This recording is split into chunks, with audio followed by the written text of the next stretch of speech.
100 Things to Do in the Caribbean Before You Die. What gave you the idea to write this book? I've been writing about the Caribbean for longer than I'd like to admit, more than 25 years. So I mean, I've been to a lot of the islands and had a lot of cool experiences. And at some point, I was like, there's just so much to do. There's so much diversity in the Caribbean. I think people tend to think of it as one kind of big beach party, but when you start breaking it down by island, there's something pretty cool to do in every place that you go and every place that I've been. So mostly it's just about sharing some personal experiences, putting them together as a bucket list and something for people to aspire to. What is your favorite out of all these 100? What is your favorite one thing in here? And my friends at the British Virgin Islands are very happy with me because I always mention them.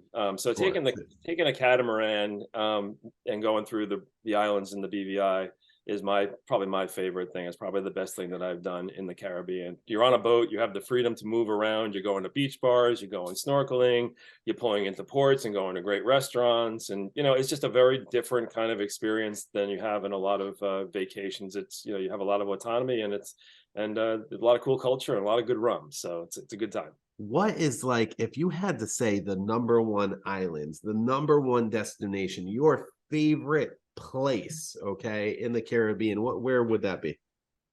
It's a hard question to ask because everybody's interests are different, right? I mean, True. if I was going for partying and nightlife, I go to Puerto Rico or I go to Barbados. If I wanted to go sit on a beach, Aruba, which has big resorts on a beautiful beach, or if you want private beaches, there's smaller islands. Antigua is a good example of that. You have to think about what you like to do when you vacation, and then it's an easier question to answer. Bob, aside from writing these books, right, do you have any other books that you've written? I've got a new one coming out in February called Secret Rhode Island, which is a little different because it's not. I mean, these are a little more like travel guidebooks in a sense. These are about experiences. Secret Rhode Island's a little different animal. It's a lot more about weird stuff in Rhode Island and unusual things about Rhode Island. So that's anything from like hot wieners,